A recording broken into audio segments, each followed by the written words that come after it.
Hey everyone, welcome to today's webinar. My name is Bradley Martin here with Kindful, and I'm happy to be joined by Steve Sherrill from Golden. And so what Steve is going to be talking about today is creative volunteer recruitment strategies to boost retention in 2021. So Golden is an integration partner of Kindful, and we've been trying to work out getting this exact presentation up for quite some time now with the Golden team, and finally was able to get on the calendar. So we're really, really excited. Now, a couple of quick housekeeping notes while we're letting some people continue to roll in here. Number one is this session will be recorded today. So if you want to share it with someone on your team or things like that, you can expect to get an email from us tomorrow morning with the recording of the session. And then if Steve mentions any links or anything like that throughout the presentation, we will make sure we include those links in the email so they're easy to access. Number two is we like these to be as interactive as possible, and we want to make sure we leave room for questions at the end. So if you look over at your GoToWebinar control panel on your screen and you look about the 5th tab down, you'll find questions. Just go ahead and open up that questions tab and drop in any questions you have throughout the presentation.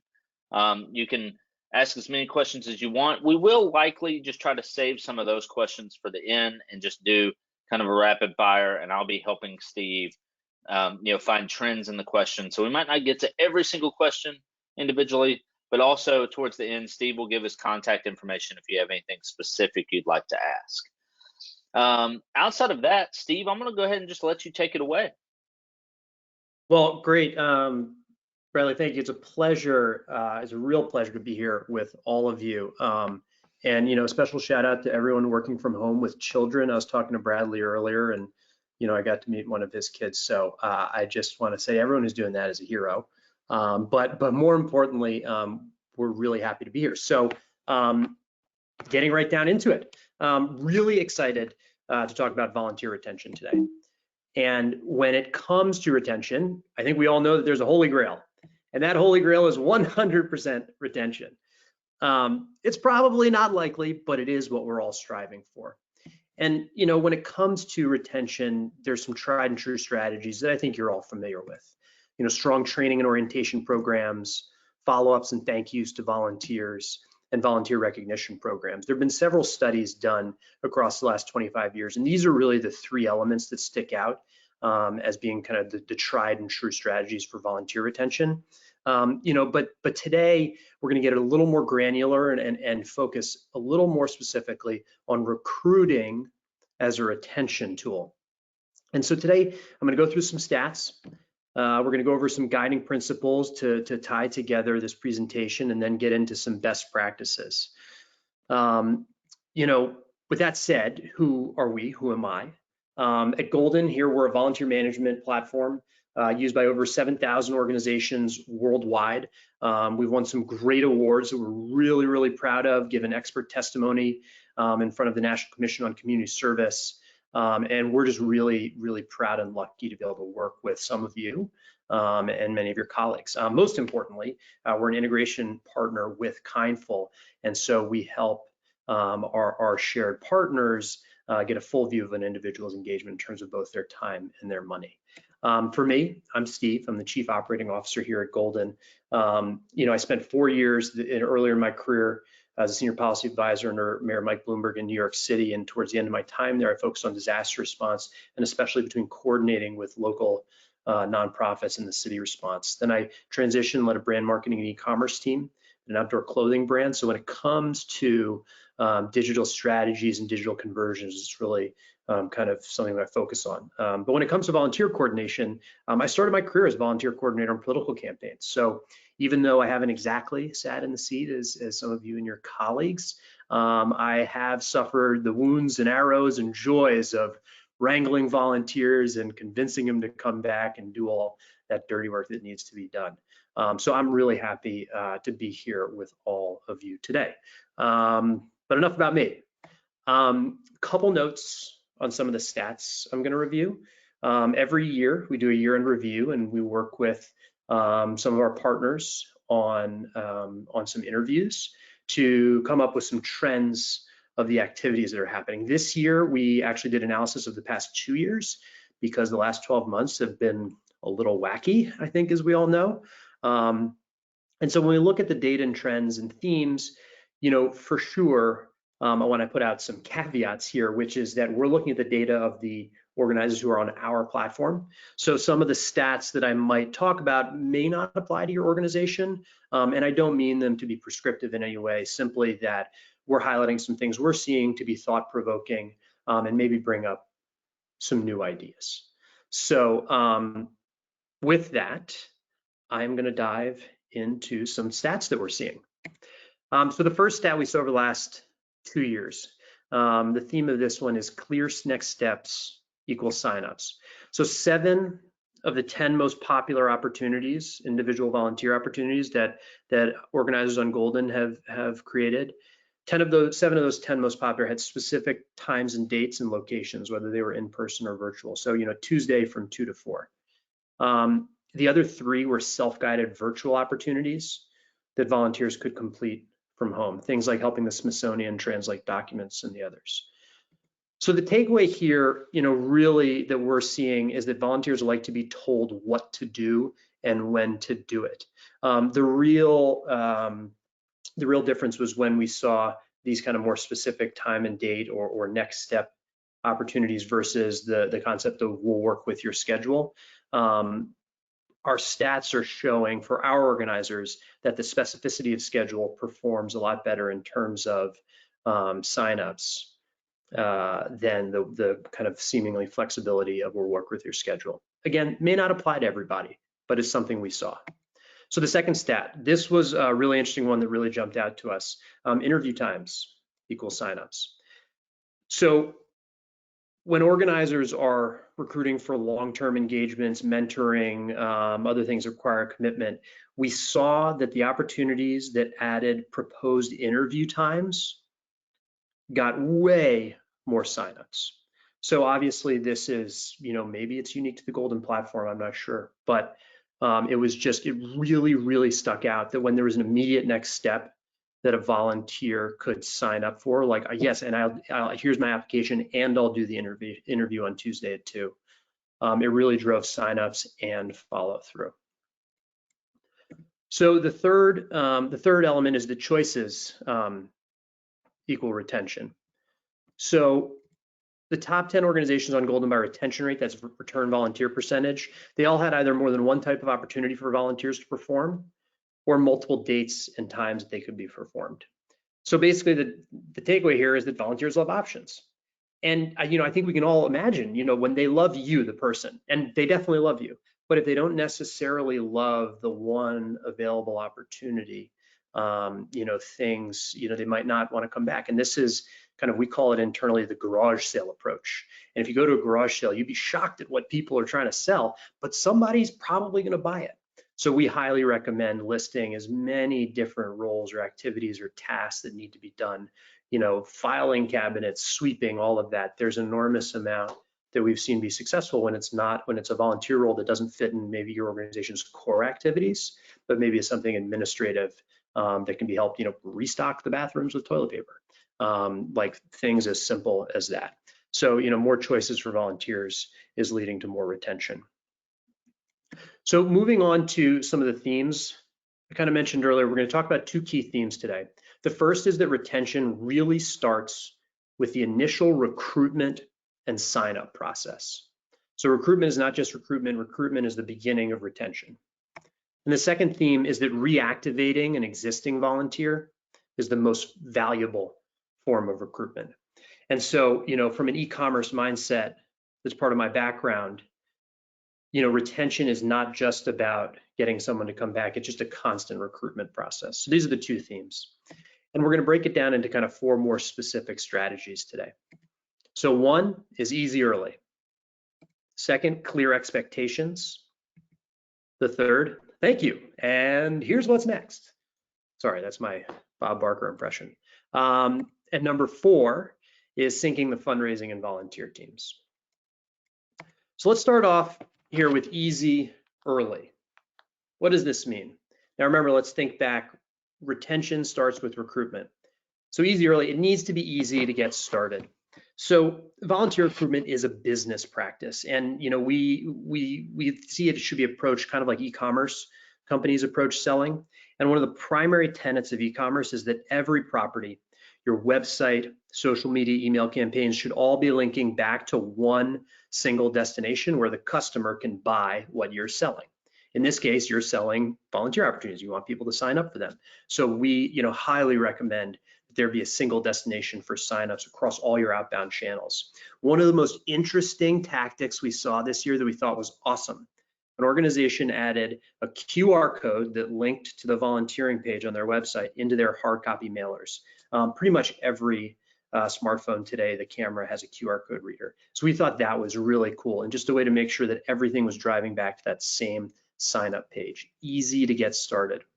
And then the second thing is that, we've seen that sign up pages that list all of the different roles and activities individually, and this is really in contrast with kind of one form where a volunteer can check the box of the multiple things they're interested in. But when each sign up for a role or activity is listed individually, it really helps self-select and segment those volunteers by allowing them to kind of self-select and create clear expectations for themselves. The other thing it does is it saves you a lot of time. One is part of one of the survey, one of the pieces of volunteer feedback we got from a form that asked to check all the items you're interested in. Quote, I couldn't tell if they actually needed these things or if they were trying to figure out work for me. Which again, that's one comment from one person, but we thought it was a very interesting comment.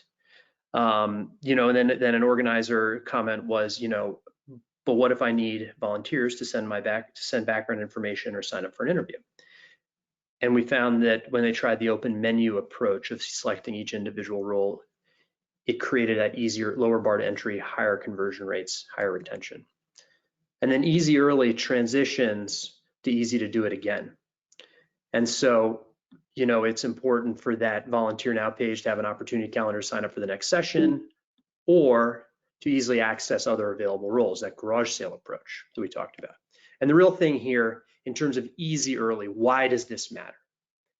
And the overarching element is that if it was hard for a volunteer to sign up the first time, they'll fear it will be hard the next time.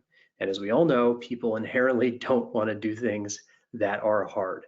So, the number one strategy, easy early, lowering that barrier to entry, giving volunteers a sense of what's available and having it easy to sign up. So number two, clear expectations. The volunteer doesn't have the right expectations, there's a good chance your recruiting efforts will be wasted, and we all know how much effort it takes to recruit a new volunteer. So what we've seen where volunteer opportunities perform the best is when they have really clear descriptions about the role or the job that you expect them to do. The more specific, the better.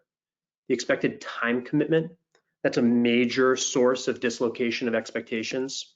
And immediate next steps, for applications, for things like, hey, help us serve food from 2 to 4 on Tuesday, pretty simple, straightforward. For things like applications for a long-term mentoring program, et cetera, this could be just identifying the next steps before activation, listing that interview time, or, hey, follow through to do your background check. Those really increase that follow through. And so that clear expectation, it's one thing to recruit them, have them sign up the first time, but if their expectations aren't met across that process, they might not be willing to show up a second time. And then one of the things that we consider a pro tip is that adding photos to volunteer listings is enormously successful. They can even be ridiculous selfies. They don't have to be professional. It's literally just giving that visual, that picture's worth 1,000 words, so volunteers can imagine themselves. So again, when it comes to retention, the initial recruitment, setting those clear expectations is directly related to retention rates. Did volunteers have the experience their first time around that they expected to have? And if so, then your personal vivacity and incredible program will really be as meaningful to them as it should be. So what's the fourth element? Third element, sorry. Thank you, and here's what's next. So sending thank you emails, very common, very effective practice when done right. Lovely thank you email, hooray. But one of the biggest mistakes in a thank you email is that when it's not accompanied with an ask. And so what do we mean for an ask? We mean it's one thing to say thanks for coming, but it's another thing to say thanks for coming, and here's what you can do next. So linking to other opportunities the volunteer is eligible for, or asking for a donation. This is really critical for many of you. Volunteers are most emotionally connected in the 72 hours after they've last volunteered. So asking for that donation in the moment, understanding where they've been engaged, did they have a great time? That's when, the thank you email can leverage that emotional engagement to get them back in. Maybe it's just getting them back to show up in person again, or maybe it's getting them to give, a $10 donation, $25 donation to get their journey started. This goes back to retention. You're starting a new recruitment. And we know that as soon as someone has signed up the first time, they're already emotionally driven and connected. And so we really want to strike while that iron is hot. A couple interesting comments that we heard back from some organizers and some volunteers in this process. One organizer said, we ask people to volunteer a lot, so we feel bad asking them to donate too. So that was an interesting comment. A volunteer from the exact same organization commented, they haven't asked me to donate yet. Maybe they have some big donors who don't have time to volunteer, but yeah, I'd be happy to give a little bit. So it's a very interesting from the same organization, the organizer feeling bad about asking to donate and the volunteer saying, oh yeah, I've never been asked, but sure, I would if I'd asked. So, having that ask in there, this is, pretty straightforward, pretty basic, but it was really interesting in our surveys to see this, really, really interesting. So one other element that I'll note in here is that intermittent re-engagement communications are really important. And when it comes to volunteer management, one of the things that we believe in very strongly is having a system that segments volunteers based on past engagement. And that makes it a little bit easier to send that thank you or send that re-engagement later on. So again, segmenting volunteers and having a system that'll automatically segment it for you can really make this process a lot easier. Okay, so number 4, and this is a subtle one, but a consistent theme in our interviews was that volunteer coordinators and fundraising teams are not always synced. Many fantastic organizations are really synced, but it's really kind of that fundraising teams are rarely asking donors to volunteer, and volunteer coordinators similarly are not asking volunteers necessarily to donate. So, we found that some of the best practices were comparing volunteer list to donors list and making sure that we're asking donors to volunteer as well, and vice versa. Those fundraising appeals at the bottom can link to volunteer opportunities, and again, you can put it at the bottom so we're not taking away from the main message, but adding that, having those channels, just pushing people to continue to engage. I think we all are aware of the stats of volunteers and donations, but over their lifetime, volunteers donate 10 times more than a non-volunteer, and they're twice as likely to give in a given year. So by linking the volunteering and fundraising aspects, even if you're just going out to a donor, a prospective donor may say, I'm not necessarily ready to give money, but I am ready to volunteer because that's a low cost thing to see if I'm engaged emotionally. And so tying those two elements together, whether it's the first recruitment or the retention, has been really quite successful. And so again, with those fundraising appeals, linking volunteer opportunities, all about those clear CTAs, those clear call to actions, the big volunteer now button, or here's what you can do next. And this is, where obviously CRMs like Kindful are really critical, but it's really not only critical to the development team, it can be critical to the volunteer managers as well. And that's one of the reasons that we're really proud to be an integration partner with Kindful, is because we're proud to give you guys a view into the full engagement of an individual to leverage, whether it's their volunteer activity to leverage for a next fundraising appeal, or it's their fundraising activity to leverage for a new volunteering appeal. So we're really, really proud of that. Okay, so to summarize, 2 key themes. Retention starts with the initial recruitment and sign-up process, and that applies to easy early. The easier it is the first time, the easier it can be for them the second time, and it creates that ease and momentum of getting involved. And then the second thing there is clear expectations. Clear expectations as part of the initial recruitment are directly related to retention rates. And the second theme, reactivating an existing volunteer, is more valuable. those thank you emails, making sure there's a clear call to action. This is what you can do next, or even adding a fundraising appeal, and then syncing the fundraising and volunteer teams. We just see one of the themes is that donors are not always asked to volunteer, and volunteers aren't always asked to donate. And so those are kind of four really distinct kind of granular elements, but we've seen a lot of success there, and we're really proud to highlight them, and thanks to our partners who participated in that. So with that, you're golden. Here's my email address, and Bradley, I'll kick it to you.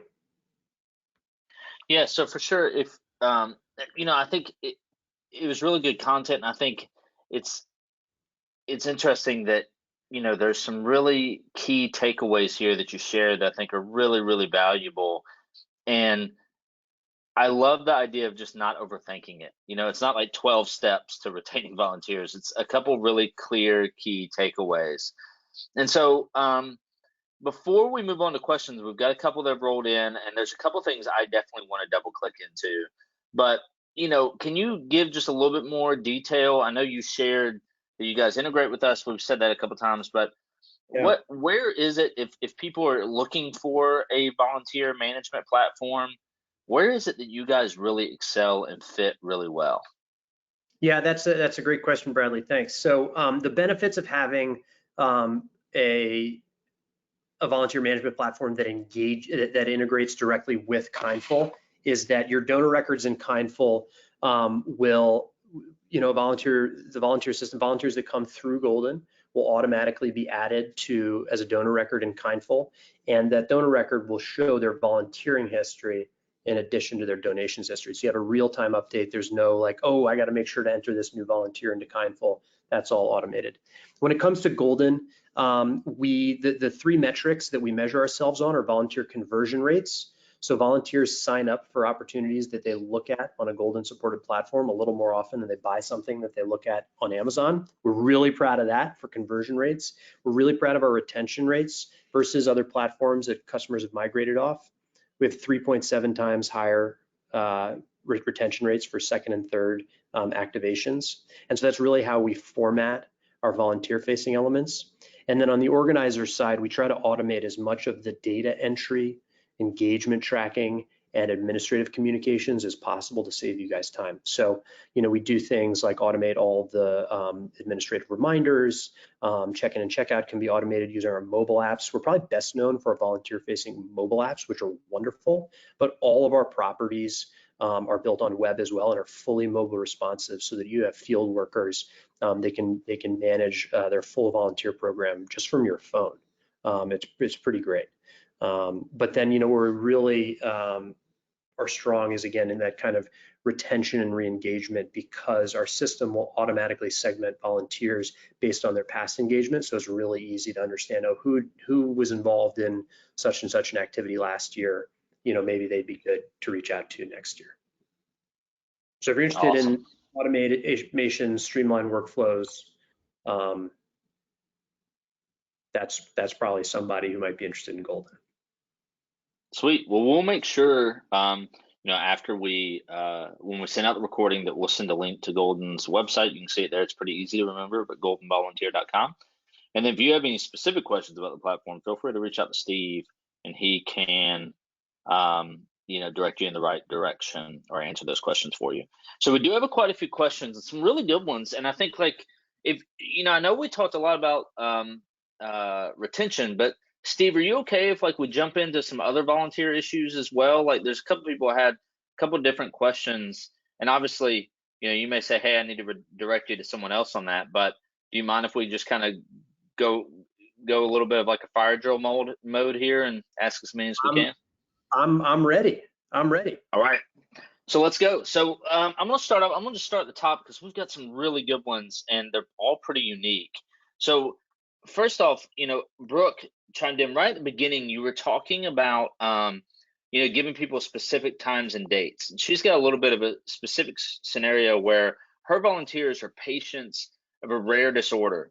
And so she's curious if giving a specific time and date would be to our detriment given the volatility of their health, or would it be beneficial for them to still do the specific date? And so I think I know there's not a lot of context there, but like, are there moments where if you're dealing with people who might not have a set calendar or have things like a disorder where they might have good days and bad days, Yeah. can it be somewhat better just to leave the calendar open and have people come as they can or volunteer as they can? Yeah, Brooke. So I think this probably fits into one of the caveats I said earlier, which is that these are kind of general stats and may not apply to your organization. What I would say without really having enough context to give you probably an 100% answer. So take this with a grain of salt. Um, you know, I think you're the best judge of your audience without a doubt, and that's fabulous. For us, it's more highlighting that set times and places make it easier for volunteers to know what to do next. But you could also do something like set a deadline or a time window. If you're doing a donation drive, it's like, hey, the window to do this is between Monday and Friday. Or it's like, hey, for this specific project, we really need it to be finished by January 1. But as long as you get it done before then, let us know. Or something like, hey, you can come in for office hours. Our office hours are between 8 and 10. Sign up and let us know what time you're coming. It's simply, I think you have to know. I don't know enough about your audience to really say, but it's kind of within the confines of what is possible. How can you be specific in telling people like this is what we expect and what works? And if you can take this next action within that framework, there's specificity. So I don't know if that's helpful, Brooke, but whether it's setting timeframes or deadlines or just kind of windows where they can show up or do the work, we just say the more specific the better, and sometimes it's not possible, and that's kind of the situation. But I think it's incredible. It sounds like the work you're doing is really incredible. So I really major cheers to you. Steve, I think that's really great. And I mean, we say this on the fundraising side all the time. It's like, be specific in your ask and be specific in your goal so that people can see what they're contributing to. Yeah, And so, that's great. I really loved your idea about like saying like, hey, we're trying to get this thing done by this time and we kind of love your help. But it kind of also, you can leave it like, but if you can't do it this time, there's still going to be another opportunity. And so like, that's a really cool Yep. way of like saying, creating some urgency without creating a necessarily maybe a set schedule that someone feels bad that they can't make it for, or you don't create kind of that guilt on the back end kind of thing. So that's awesome. So Jocelyn asked, I thought this one was really good, is how can we retain younger volunteers who are in a generation that don't like to commit as much to one organization because there's so many options for them? Yeah, Jocelyn, that's a great question. I think we've all heard or said some version of the, volunteers today or donors today just aren't sticking with organizations like they did in the past. And, the statistics are that the number of nonprofit or 501c3s in the United States has grown by somewhere between 60 and 80% in the last 20 years. So there are literally twice as many, if not more, options for donors and volunteers to go to. So that makes it hard. You're absolutely right. A few things that we see being effective. One, you are going to be, the best advocate. And one of the reasons at Golden that we focus so much on automating administrative communications is that we know you have to put an enormous amount of emotional effort into creating a wonderful program. And that's probably the biggest driver. So our goal as a software platform is to lower the amount of administrative and kind of data entry and all that work you have to do, so that you can spend more time on your actual program and making volunteers feel welcome and all that stuff. So that's kind of where we come into that. But the other element that I would say is that social pressure is huge for younger volunteers. So making it easy for them to bring their friends. We have little triggers on our platform that encourage volunteers to share opportunities and invite their friends. We have some tracking tools where you can reward volunteers for the number of people that they bring with them. But I think that's where a volunteer recognition program that includes not only how much did you do, but who did you bring with you, kind of encouraging people to engage their friends. Because when a group of 5 friends maybe volunteers with your organization, they're probably less likely to drop off than just one person. But Jocelyn, it's a challenge, a major challenge, and it's a big result of simply the growth in 501c3s in the US over the last 20 years, which is explosive. Awesome. Thanks for that, Steve. Elizabeth has a good question, and that's, you talked a little bit about, coordinating between fundraising and volunteer management. And she asked, does asking volunteers to donate lead to a higher retention rate, or does it just lead to higher donations and doesn't impact the retention rate? Now, so I think like, I don't really recall you saying either as much as you were saying it's important to coordinate. Is that right?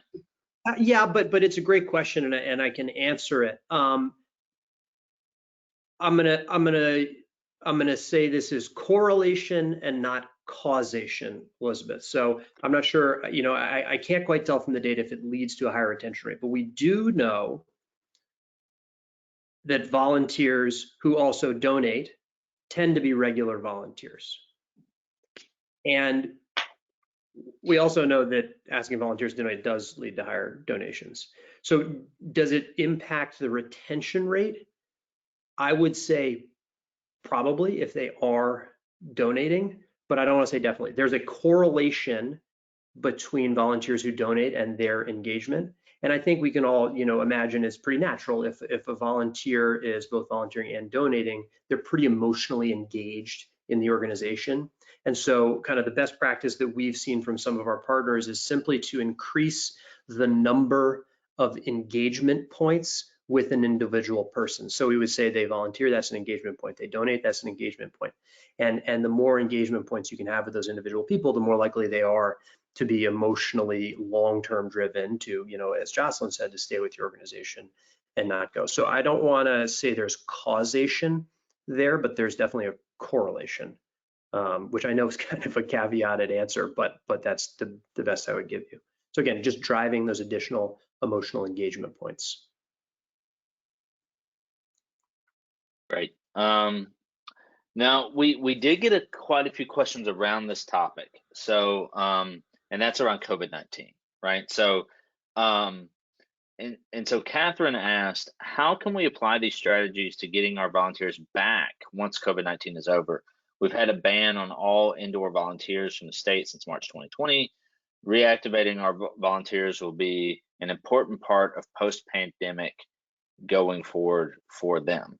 And so, have you guys been doing any thinking, writing, thought leadership around?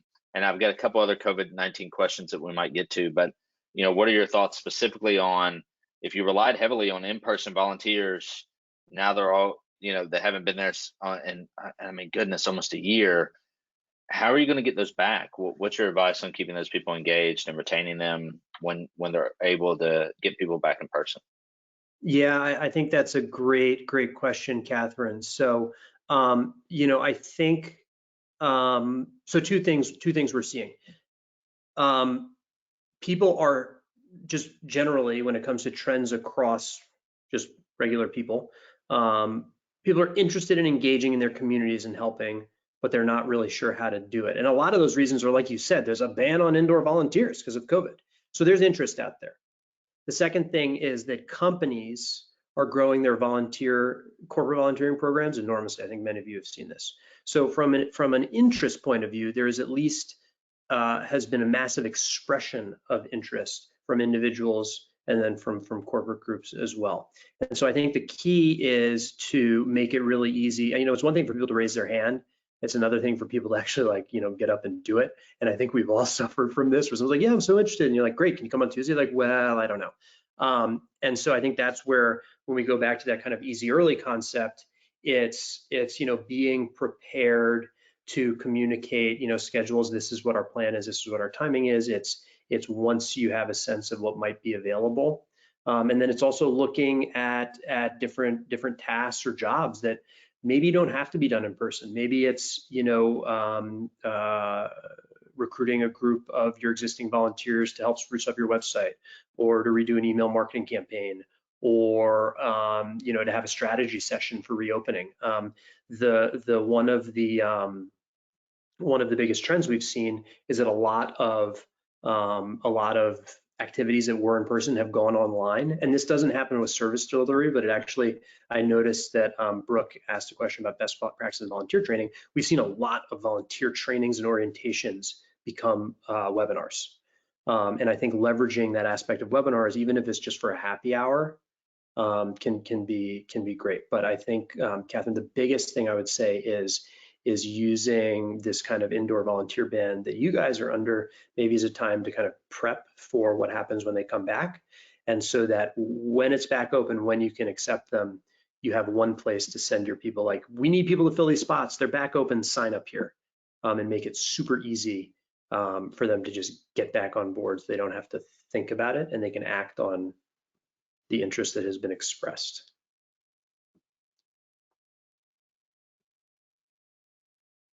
Yeah, I think that makes a lot of sense. I mean, we're all dealing with a lot of, challenges during this time. And I think one of the assumptions I make, and we'll see if it's right or wrong, but there is a lot of pent up, uh, think about like just pent up desire to get out and get back to volunteering and helping, right? And so I think like I have a feeling, and I mean, we here at Kindful, we have a volunteer program, and we would go out and help organizations um, every quarter, well, every month and every quarter, and we put together small groups and then big groups. I think it's one of the biggest things that our team has missed and one of the more challenging things in terms of building just company culture for us is us not being able to get out and do that. So we're thinking about upping that once we're able to, because it's going to be really fantastic, I think. And so going on to Daniel really quick, said, I understand the concept of making it easy, but do you measure volunteers' quality for making it easy? So, and he said, I hope that makes sense. So I think what he's getting to is like, if you make it too easy, are you concerned that like people, that you're going to get a lower quality of volunteer, which then in turn might, decrease your retention? Yeah, Daniel, that's a great question. I think it very much depends on the program. If you are looking for people to commit to long-term mentoring, and it's the easiest thing to be like, yeah, I'm kind of interested in that, sure.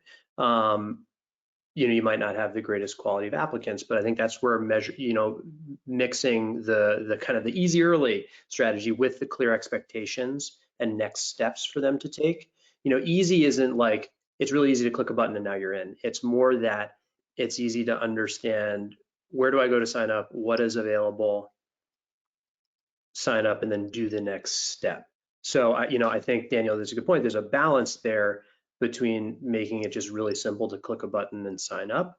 And what we would say is the ease is not about making it easy necessarily to like click a sign up button, though on Golden we do make it easy to click a sign up button, but really making it easy for volunteers to understand, what are that expectations, set those clear expectations, what's the next step, so that they can take the step on that journey. The next step might be like, email me your resume, or it might be sign up for one of these interview times. So the goal is really to make it easy for them to take that initial step forward. When it comes to volunteer quality, on our platform, we've seen retention rates be higher than on organizations' previous platforms that they've used. We're really proud of that. We spoke with Meals on Wheels in Los Angeles, where we're based, the other day, and they said, it's really interesting. We don't get the most signups ever, but something like 10% of their signups had joined one of their boards. So they had a really high quality. These are anecdotal, but I understand, Daniel, your point there, and I think the key for us is a combination of easy, where people can understand what's available. It's easy to understand what's available, what do I do, and clear expectations so that they can take that next step. That next step might be like, fill out a long application, but just making it easy for them to get there and know what to do is really the point there. But great question. Awesome. I thought this one was kind of interesting too, from Lena. said, can onboarding and training help with retention? If so, what suggestions would you have to be a meaningful experience? Yeah, someone else asked best practices about volunteer training. So I want to be clear, I'm not an expert in volunteer onboarding and training. However, several studies have shown that one of the three key elements of volunteer retention is a successful onboarding and training. And so what I would say are a few things. When it comes to clear expectations, an onboarding or training can be really critical in getting volunteers in the right frame of mind. So that's one thing I feel comfortable saying. And again, it's clear expectations, preparation. One of the other trends we're seeing is that onboarding sessions and trainings are happening online on webinars. Some are using videos to do that to save the organizers some time. Others are doing orientations or onboarding or training online so that we don't have to run afoul of COVID guidelines, which is very important. And others are leveraging, document sharing to provide some handbooks to volunteers so they can get up and running. So, I'm probably not the best person to talk about a best practice for training or onboarding, but I can say based on numerous academic studies over the last 20, 25 years, that onboarding and training helps set expectations and make volunteers feel prepared, and that expectation setting and preparation is critical to them feeling comfortable, which I think we can all associate with.